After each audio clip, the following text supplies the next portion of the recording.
ao lado do sofrimento extraordinário que passa o povo brasileiro, jamais atingirá os seus grandes objetivos sem que se realize no Brasil as reformas de base reclamadas por toda a população.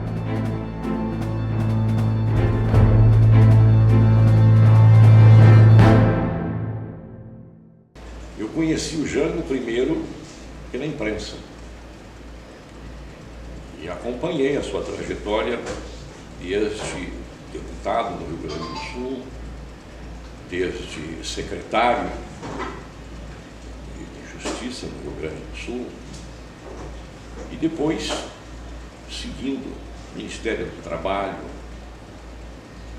campanha a vice-presidente da República, mas mais proximamente durante o período da legalidade, quando ele volta ao Brasil. Revolucionário. E ele foi tão bom ministro do Trabalho, no governo Getúlio Vargas, que fez com que os coronéis produzissem um abaixo-assinado redigido por Golberido Couto e Silva, e com adesão de cerca de 100 coronéis, porque não admite, olha, veja só, coronéis não admitiam que João Goulart, no Ministério do Trabalho, tivesse uma verdadeira postura de proteção ao trabalhador, de gestionar pelos interesses do trabalhador. Até então, nós tivemos um ministério que, ao invés de chamar-se do trabalho, poderia tranquilamente chamar-se do capital. João Goulart muda isso. E, claro, acabou tendo que sair do ministério. E esse foi um momento importantíssimo da vida política brasileira, política institucional brasileira, que, lamentavelmente, é pouco conhecida da juventude brasileira. Nossa juventude não conhece isso, mas ela é fundamental para depois um processo que vai se desdobrar. Foi a primeira tentativa de golpe daquele período, e que, pela atitude de Leonel Brizola, quando, através da rede da legalidade, uma rede de rádios, que a gente hoje fala tanto em rede social, né? Brizola foi pioneiro, ele criou a rede social através da rádio e garantiu que o golpe não se completasse. Quando dessa tentativa de golpe, a partir da renúncia de Jânio Quadros, João Goulart encontrava-se na China, em viagem oficial, tentando vender na China produtos brasileiros, que anos depois o mundo inteiro descobriu que era um excelente negócio vender para a China. João Goulart, já em 61, estava praticando esse tipo de postura. E João Goulart regressa ao Brasil via Pacífico e para em Montevidéu e fica aguardando, aonde uma comitiva vai até lá para negociar com João Goulart, propondo que o Jango acabou aceitando esta mudança no regime. Sempre me chamou a atenção de que nesse grupo de negociadores encontravam-se o coronel Ernesto Geisel e Tancredo Neves, mas com aquela habilidade muito peculiar de João Goulart, ele assume um regime parlamentarista. E quem foi o primeiro-ministro? Tancredo Neves.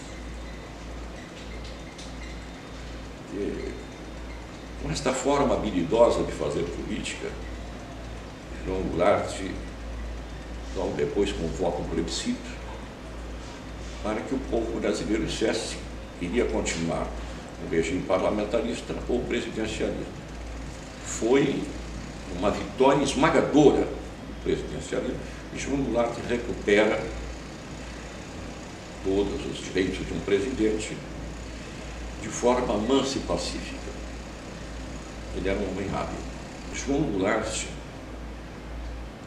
com as reformas de base, pretendia modernizar o Brasil. Jango era um fiel discípulo de Getúlio Vargas. E Getúlio Vargas foi um grande estadista que mudou o perfil socioeconômico do Brasil. A ele se deve a grande mudança de sair de um país apenas agropastoril, um país industrial, e um país que quis e tentou, e algumas coisas logrou alcançar, a modernidade. Mas parou aí. Com o advento do governo João Goulart, as reformas de base visavam apenas isso: modernizar o Brasil, fazer avançar o Brasil. E com isto, claro, dar mais dignidade ao povo brasileiro, melhores condições de vida. E isto assustou. Isto assustou. E, entre as reformas de base, estava a reforma agrária, que assustou mais ainda. Mas vejam só,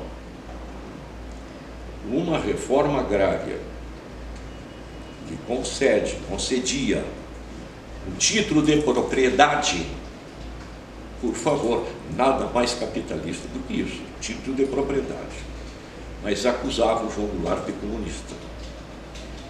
E a reforma agrária proposta por João Goulart, ela era realmente das melhores. Ela tratava de, nas terras, ao longo de rodovias, estabelecer a reforma agrária.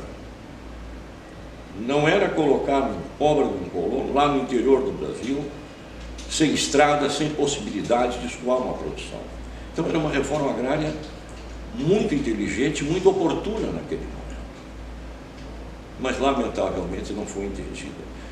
A reforma bancária, enfim, João Goulart pretendia conquistar um outro patamar para o Brasil. E, claro, aquelas mentes mesquinhas, as oligarquias conservadoras de sempre, acusaram João Goulart de uma quantidade de defeitos que eram nada mais do que grandes qualidades.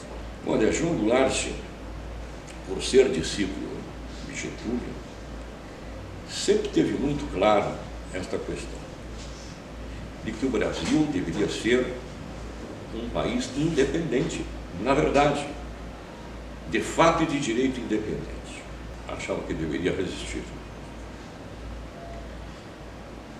Como Brizola havia se disposto também antes. E Jango disse: não quero nenhum derramamento de sangue.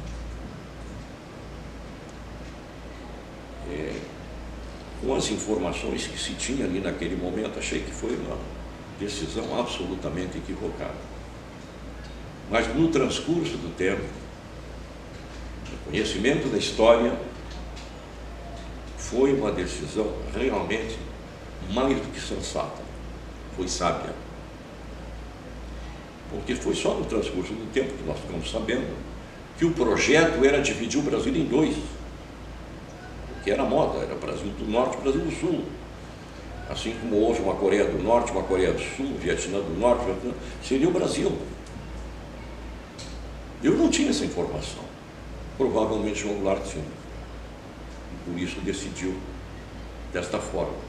O que demonstra claramente o grau de estadista que ele foi. De ter esta visão de que o interesse do Brasil estava muito acima do que seus interesses pessoais de se manter uma previdência da República. O Brasil teve uma ditadura cruel e que prendeu, matou, torturou e exilou um número expressivo de brasileiros. E aqueles que permaneceram no Brasil passaram a viver sob a égide do terror. Esta foi a ditadura brasileira que contaminou toda a América Latina. Toda a América Latina ficou contaminada. a partir da difusão da doutrina da segurança nacional, que parte do Brasil dos países vizinhos. Porque o grupo de militares que tomaram o poder tinha um projeto de Brasil que eles próprios chamavam de Brasil potência.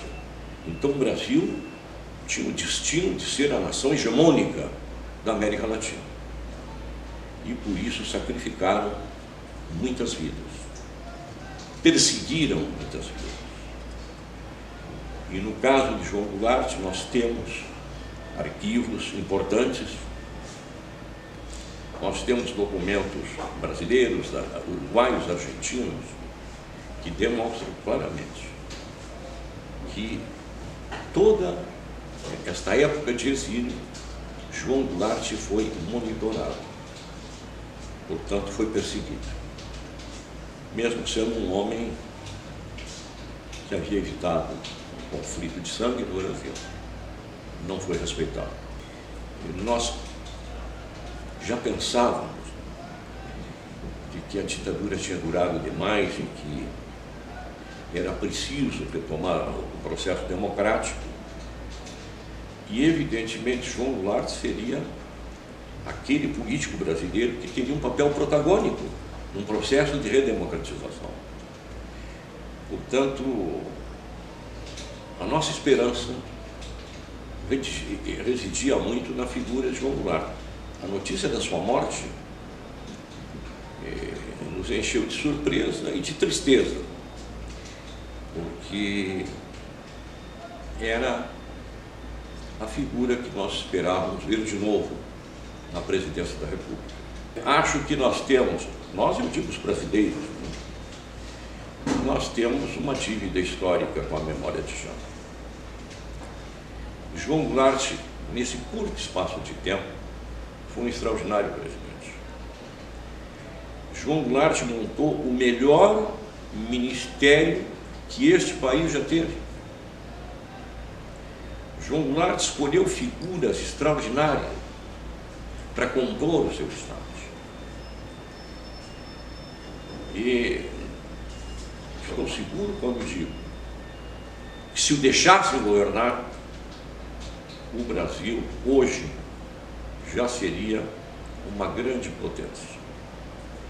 O Brasil não teria sofrido o que sofreu durante a ditadura, que inclusive, em nome da, aspas, segurança nacional, sacrificou o desenvolvimento do nosso país.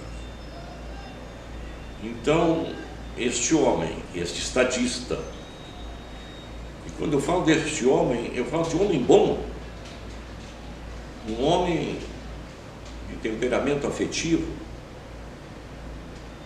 e de uma visão clara do que interessava o nosso país. Acho que nós, brasileiros, ainda temos essa dívida, e é uma dívida grande, de fazer com que os brasileiros conheçam quem foi João Goulart. E ao saber quem foi João Goulart, certamente irão admirá-lo. Admirá-lo e saber que um dia nós tivemos no Brasil a oportunidade de construir um país melhor, que lamentavelmente se perdeu. E eu tenho familiares em São Borja, portanto tenho um histórico de João Goulart desde jovem. Sei muito de como ele vivia, como ele tocava este seu gosto pela vida do campo. Era um pecuarista e sabia ser muita competência pecuarista. E este homem, no trato com seus empregados no campo, se posicionava como um igual. Tinha muito carinho, muita atenção para com ele, para cada um dos seus peões. Jango era um homem que fazia amigos em todo e qualquer estrato social, tinha muitos amigos. Mas, escutando o depoimento daquele que foi seu ajudante de ordens, então capitão Azambuja, que nos narrou uma série de episódios. Por exemplo, estando acompanhando o presidente João Goulart no automóvel, se deslocava no Rio de Janeiro, parou numa sinaleira e uma pessoa veio pedir uma esmola. E o motorista quis logo afastar a pessoa, e João Goulart disse: não, mas espera. Abriu a janela do carro e fez com que alcançasse uma importância. Abriu mão de segurança e quis. Este mesmo ajudante de ordens nos conta que iria à churrascaria discretamente, de repente, claro que eu reconhecia. Então, ele gostava muito de ser um homem simples. E sendo uma figura simples, do meu ponto de vista, era um grande homem.